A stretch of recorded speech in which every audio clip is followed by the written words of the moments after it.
right, cool. We have with us, please introduce yourself, sir.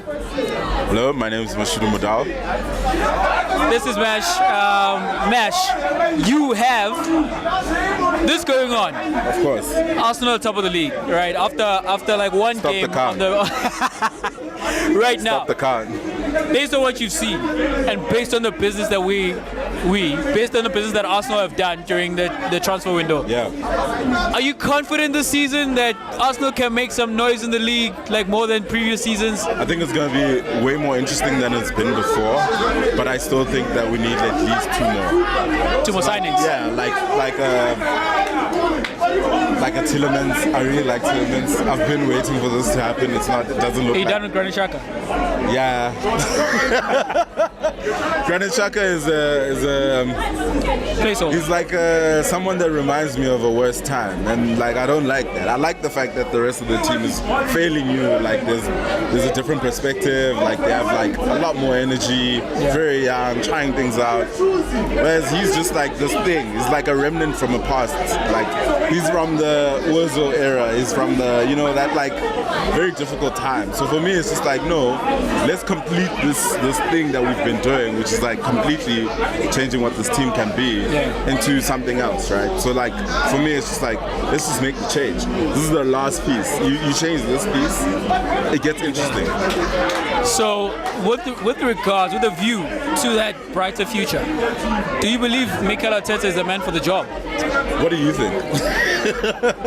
I still have reservations, man. I think he's the one to build this up, but I don't think he's the one that's going to succeed with it. I think someone else is going to come take Arsenal over the top. Most likely to come in when he fails with this project, to come in and use this exact pack of players to do something special. Kind of like what Tuchel did at Chelsea with the Champions League. Maybe not win the Champions League. Maybe not win the Champions League. I don't think we're anywhere near that. But like, do you think we can win like Europa? I think so, because who's the competition in Europa this season? It's Manchester United. Yeah. And beyond that, if you think about the fact that they're very good in the Europa, but it's as long as a Sevilla or an Atletico do not drop into the Europa League, I think Arsenal have as good a chance as anyone. Yeah, no, I agree with that. Like, I definitely think like Arsenal's going to make the season interesting. I don't see other teams really doing anything that's like. I thought Newcastle would do so much more to make it more interesting, but they didn't. Man U, not really. Tottenham will make it interesting. I wanna actually grab you on Tottenham because you have been speaking wild for a few weeks now around Tottenham. I think Tottenham are crazy. You believe Tottenham could, if things like bend a certain way, he could go on and win the league. The Spurs. With Spurs. Never. No, that's not what Tottenham do. But they'll definitely like make it interesting, right? Like number 2, maybe. I actually think. I don't think the what was it last season? Man City, Liverpool, Chelsea, Tottenham. Yeah. Then us. I think it looks like City, Arsenal. Number 2. Yeah. You just switched from Spurs being number 2 to Arsenal. No, that's your heart, I think that's they'll your make head, it interesting. I think they'll be like 3rd. I think Tottenham is like super interesting. I think it's fascinating what Conte is trying to do. Like I think they play with like that's a team that wants to win. They're not really interested in making it like beautiful or pretty or anything like that. And yet you've got Arsenal above them. I like those teams. But you've got Arsenal finishing above that Spurs team. Definitely. That's some North London needle, isn't it? What did you think of the first game? I thought the first 30 minutes were great. I thought like the last hour, some things that I did not like from last season crept back into like our play. Like what? Like the fact that when Crystal Palace came back into the game, right? Of course, you must expect a reaction. But if you are the superior team, at some point you must regain control. And you look at someone like Odegaard, who's supposed to put his foot on the ball and dictate the tempo and everything that is happening. He was running around like a headless chicken. There were some disappointments. It's still early. Like you want to see them actually develop throughout the season. Like, I don't think it's a case of like, okay, this person's bad now. I think it's more just like a process of now adapting to, especially the new players. It was crazy to me that like we played with 2 new players 3 technically with Saliba, because I mean he's never played. So that And he looked good, though. players that all just looked like, Yeah. oh wait, yeah, they definitely play for this. They belong here. They didn't seem like out of place or like, yo, what are Trying you to doing? gel. No. It genuinely felt like they knew what they were doing and why they were doing it, which for me is like a really good sign. Like, okay, so what does that look like if you've got the full team and you've got the right backups as well, and everyone that we've bought coming in and like actually performing at the highest level? I think will be surprising or interesting at least. So Arsenal have been in the pits for a while now. This team is a new team, and it consists of like young players. Whether it's Arteta or someone else coming in after him, do you see this group of players in the next 5 years, say, winning the league? Are the good times going to come back to the Emirates? Arsenal has trouble keeping their best talent, Yeah. and you've seen that like over and over. Barcelona, City, just like picking guys off of Arsenal. Exactly, Chelsea as well. Chelsea as well, yeah. We've got a history of just not being able to do that. The question is whether or not we can do that. Like, if that's possible, I think it could be interesting. I think so as well. Do you think it's possible? That we win And the if league. so, how many years? So not this year, obviously, because Obviously not this year. Or maybe how many teams do you think are ahead of Arsenal right now? Definitely, I think it would be City and Liverpool. Everyone else is within the ballpark, in my opinion. Oh yeah. And I think if you look at a Spurs, for example, their players are getting older. We closed the gap. Like that's why I think this like window was so important. Like I think we did pretty well, and we can still do like just 2 more better. As I said, I'm not too sure about the coach, but like I do believe in some of these players. I really have my reservations about it because there's what I've said. If you look across the board, every one of the other 5 contenders around us, like United, Chelsea, City, Liverpool, those big boys, they all have coaches who come with a pedigree of having won a league title in another country or in England. We have and they've made it brand new coach. Yeah, and they've also made it to the semi-finals of a Champions League or a final or won the whole thing. The only one who hasn't done any of those 2 things is Arteta. So he is proving himself on the job, and thus far, not too convinced. Do you think it's going to be a case of like the team with the most inexperienced coach, and also with a team that's very young and relatively inexperienced, that's going to count against us? I think it definitely will. It's 2 things that's happening in the Premier League right now. You've got these tactically superior minds who are coaching these teams, Even the smaller teams. Even the smaller teams, yeah. So you have to match up tactically. You have to have a guy with the brains to be able to go into those matches and do what he needs to do. But also, if then all things are equal, you need those intangibles to come through. Like, where's the experience? The great thing about Arsenal is getting a Jesus and a Zinchenko. These guys have won, and they bring the mentality that has not been there at Arsenal up to this point. So if they can influence some of the rest of the team, I think that makes up for like the inexperience. But I really do believe it needs to come from the top as well. The team is still in transition though, or have we completed that and now it's about okay, let's build from here now? No. Transition is over. We've finished, right? like last 3 seasons we've top of the spenders in the Premier League. So we used to complain about the fact that we don't get any signings in. Now that is not an excuse. Even Arteta can't even say that this is not the team that he wants the team inherited. It's none of that anymore. So there are no excuses. So we've gotten the players. I mean, in Jesus and Zinchenko, you feel like you're getting close to final pieces. These are not, okay, we are looking in the next 5 years, these guys are going to help us out. So something needs to happen. He needs to be close to the top, and he needs to be challenging for a trophy. Europa, FA Cup, get back into the Champions League as well.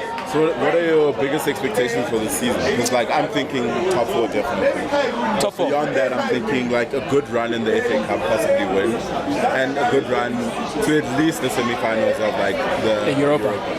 I'm thinking winning the Europa, man. Really? Winning Everything the else Europa. doesn't matter? Yeah. Oh damn. Like, you know what? Does the Europa when I get into Champions Automatically, League? yes, I think you do. Maybe we should focus on that.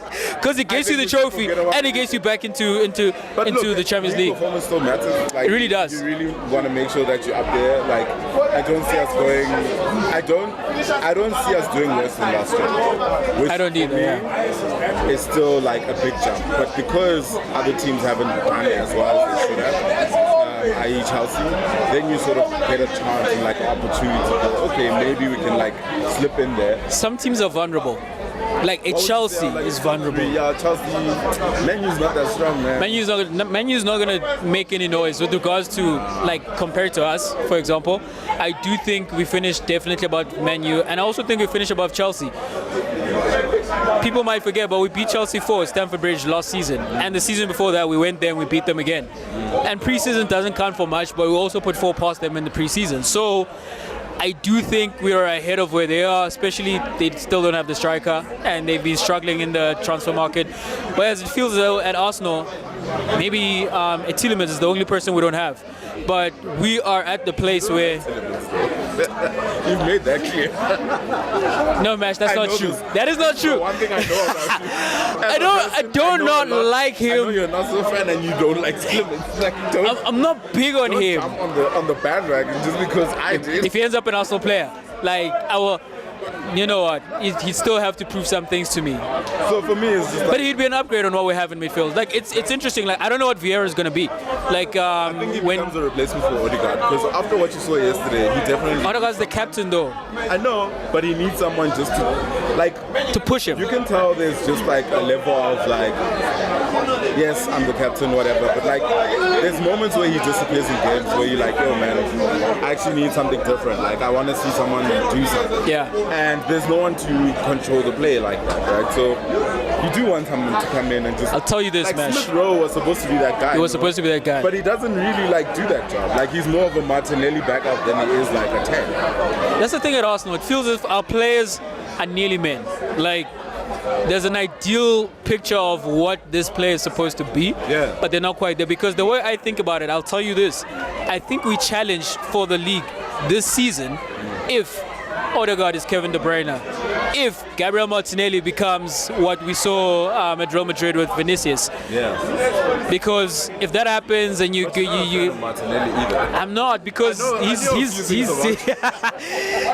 just a track athlete, bruh. Like the football IQ is not really there. I like him yesterday. You know what? He might take the job. He might take the job. That I've seen where they're talking about like Martinelli taking a lot more like central positions, so you'll drift inwards more than just like that sort of just like straight down the line thing. And I think it's fascinating. It's like, we need more. I want to see that. We need more from him. It can't just be that he's a pressing demon and he's coming back to help out in defense. Your lungs are great, okay, cool, but then we need some football from you. I think we're in a place now where you need sort of like you're ballers, man. What was that acronym they had for like Bale, Benzema, BBC, and the one that was another MSN. Like what you need is a situation where you've got both wingers putting in at least like 10 goals each, and the guy in the middle doing at least 20. That's what we need. Like the only way that we do something. It really is. The problem is, I just don't think, maybe Saka has 10 goals. I think he actually has 15. If he can sometimes he's just. If he can be more clinical and he can be more ruthless in front of goal. Direct. Yeah, more direct. Martinelli, I don't even know what I want from him. To be honest, I'm not a big. Between him and Smith Rowe, because I think they're going to interchange. If they can give us 10 to 15 goals. Goal scorer last year. Hey man. The thing is, have you seen him play in preseason? No, he hasn't. That's far. But that position on the left, he's injured at the moment. But he should be challenging for a place in the starting lineup in the next couple of games. We're not missing him. Yet. Okay. Yet. Until Martinelli does something that is he's got a run of games where he's frustrating and not doing anything, then we're going to be crying out for someone. Okay, let's talk in and outs though. How you feel about the guys that have gone out so far? Everyone who's gone out of Arsenal has needed to leave. For the last 2 seasons, every single person that we've gotten out the door, there's no one I look at him we shouldn't have lost that player. So that's been good. The clear out has been good. The only thing is that we haven't been selling people. No. You speak about it reminds you of a different time. Bellerin is from that different time. He must feel so out of place, man. Like, he really must. Like, this is not his Arsenal team. Yeah, no. This is not the team that he was part of and like as a youngster coming through and building with. So his time has come and his time is gone. Like, we need to find someone who's going to take him on board. The fact that we're playing a centre back at right back right now, and he's like killing it so far. But I think against a real team that might get like tricky. Yeah, I want to see how that unfolds, because I'm on the record as saying, for us spending 50 million on Ben White, I need for him to be Tony Adams. Because if William Saliba has come back into the team and he looks like that, and if he's going to continue to look like that and hold down a centre back position, then like, why the hell do we spend 50 million? The crazy thing is, for me, that's our best signing. Technically not a signing, but like, I look at him as being, oh wow, that's the best new player at Arsenal right now. And you have to think about, okay, wait, you still have Jesus, who looks amazing. He's looked very good in preseason, yeah. Zinchenko, whether on the left or in the middle, he's probably actually going to play ahead of Xhaka. I was like, wait. This guy just joined. This is the dude we have? This guy just joined the team. He looks like a seasoned pro in the Arsenal shirt, eh? And that's the thing, is like, I think people make like very bullshit arguments about him. Oh man, he's a backup to whatever. Yo, look at the back. I actually see Tierney like struggling. That's what I looked at as well. Like, you have to fight, which is great. Which is so because if you think about it, coming towards the end of last season when he was out of the injury, Tierney was the guy. Everyone was talking about Tierney as the next captain. You know, and if you're speaking about a guy that way, that means he's cemented in his position. You know exactly he's going to be there for 10 years. Now we know he's not, and now he also needs to get that noise out of his head that he's the next like Arsenal captain, because that's not happening. Now you have to fight for your position. You know, you are now just fighting to be the starting left back. So, and this is a good position for us to be in. Like, we've not been in that position in a long time. There's bro. other outs that you want to see. Bellerin, obviously. Xhaka, bro. No, I don't want to see Xhaka. You know what? If we can get money for him. Honestly, Xhaka as a backup. As a backup. Like, I think he's an interesting person that can add something to the game. Oh no, Pepe. Pepe definitely. Pepe definitely. But the thing is, and the sad thing is, I think we're gonna get like, do you know I want to chat to someone about this? Sorry, off the tangent. There's these ridiculous transfer fees that are happening lately where I'm like, that seems cheap. Okay. Like a 4 million here, a 6 million there, a 8 million there, and you're like, hold on. What's going on? These players, definitely, like Leno. So Leno was like 8 million. I cannot believe that. That's crazy. I cannot believe that. I think Arsenal have gotten to the point now where it's like, it's more important to get you out than it is for us to make money from it. And that's like true. An important place to be, because then you can make ruthless decisions. I think Pepe is one of those ruthless decisions. Yo, we don't even want the money. Just take it. It's fine. It's fine. We're at that place with him. The only thing would be, I think, wages. But Arsenal don't pay all that much. It's not like what you see with De Jong at Barcelona. So if we can have someone with the appetite to take him on. Loan or to like. Nah, you know what? If he goes on loan and he shines, we get a higher fee. I just don't want to be dealing with Pepe like in the Arsenal side anymore. Like, if we've decided we are building and this is the direction we're going, let's just commit to it and just go in that direction and just let that be it. For Xhaka. For Saka, he's not ready. See, this is why we're looking to sign Rafinha. You know, it might be. He might be someone who is versatile enough to play in the middle and play out on the right, but we do need someone to cover Saka. We cannot just expect that he's gonna make it through. Like winger. And I'm just like, what is this? Like, did Arsenal release a teaser of some sort? I don't know about a mystery winger. So you've talked about outs. What are the ins you want to see?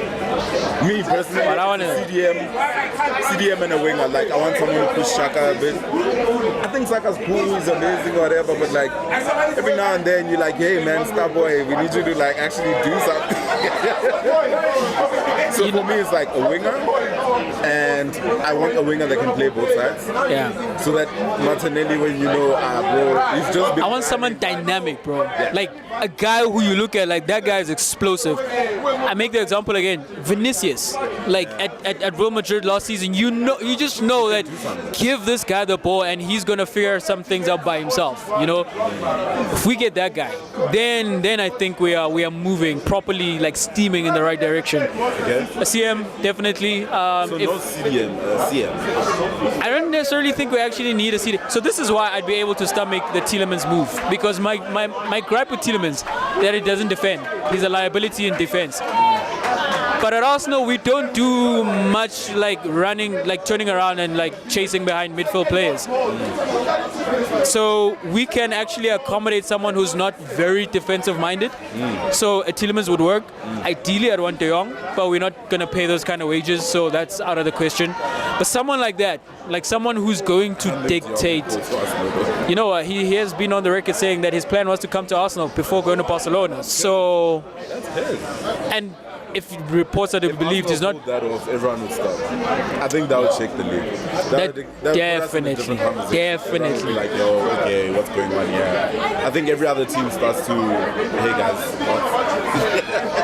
what are they doing? We should probably be worried. Like, that's a crazy, like, I know it's not something that could happen, especially with the ridiculousness of like the situation. Because for me, it's just like, as soon as you start to read some of this Barcelona stuff, it's just like, it doesn't seem like normal business. Like, it doesn't seem like an operation where people, I don't think there's no one really knows what the heck is going on there, bro. I don't know, is this real? Because what? What version of reality is this? Yeah. You know what I mean? I think we have, like, we've reached a point where, like, nothing is real. And you just like hope that your team ends up with a decent team enough that can challenge. And I think I don't know if we challenge this year. Definitely. We're getting there. You think so? We're getting there. So if we get a CM and like a winger, you think we can push something? I really think so. I mean, look at it, Jesus. If Jesus is a guy who can put 20 goals in the league, that's a difference maker. I mean, we did have Aubameyang doing that and we didn't do much, but then we have more now behind that kind of a guy than we did before when it was Aubameyang. Do you think the midfield gives enough goals? I don't think so. We need a CM. There are not many midfielders in the world right now who give goals. Like the game has evolved from like your Stevie G's and your Frank Lampards and your scores where you're looking for them to contribute goals. The goals come from the front three. As you say, like if Saka needs to be someone who gives us 15 goals, on that left hand side, that's why I'm saying Martinelli needs to become Vinicius, or he needs to be someone who can give us 15 goals and we get 20 from the middle. Then we're cooking at that point. As I said, like I need more from Odegaard, especially he's the captain. I need him to be world class, like proper world class. Then we can do some stuff, man. We can make some noise. It sounds like a good season, though. I'm excited. I'm excited, but it's tempered by PTSD, because look, there's three things Arsenal fans need to look out for. You don't get too hyped in preseason. You don't get hyped by December, because December, that's where you usually we start to shake. Injuries come, everyone starts going, I don't know what's going on. And then we sort of like speed up in Jan or something like that. And then you go, oh man, then we start bottling. And then the last month of the season, oh yes, we're gonna lose to fucking Blackburn, Bournemouth. What was that run? It was Brighton, it was Palace, it was Southampton. Guys who were like in 10th, 11th, 12th. 3 games. 3 games you ruin your entire season. So those are the things that like absolutely cannot happen this season. Do you think you saw enough in the mentality in yesterday's game that these are not people that slack off at the end of games and like let that one go in and stuff like that? No, that's what I'm saying. That final hour of that game, I was not too impressed. So I need more. We were fortunate that our defense did stand tall on the shoulders of Saliba. So that's a guy we're going to have for the rest of the season. So that is something I can hang my hat on, at least, that if we're a little shaky and if he looks like that, he might pull us out of some like difficult situations. So I'm a little more confident in that regard. But we need to impress ourselves upon the match, like on a more consistent basis, from like 0 to 90. We can't just have like a good first half an hour and then we're just trotting along. Yeah, we need to. Like, that's the mark of a superior team, which is what I'm hoping that we become. That. Not there yet. So final prediction for the season, I'm going 2 or 3. There's no ways we go like. I just don't think we'll do worse than last season. Worse than last season is 6th. Yeah. No? Well, yeah, worse would be 6th because we finished 5th. I don't think we finished 5th either. I think it's either 3. It's 2 or 3. I definitely have us in the top 4. You know what? Like, I'm not. We've had Spurs finish above us enough times. I have us at 3 as well. So Arsenal to finish in 3rd place. You're gonna have to and to win Europa. at the end of the season. We're gonna bring this back up. We're definitely gonna bring this back up. You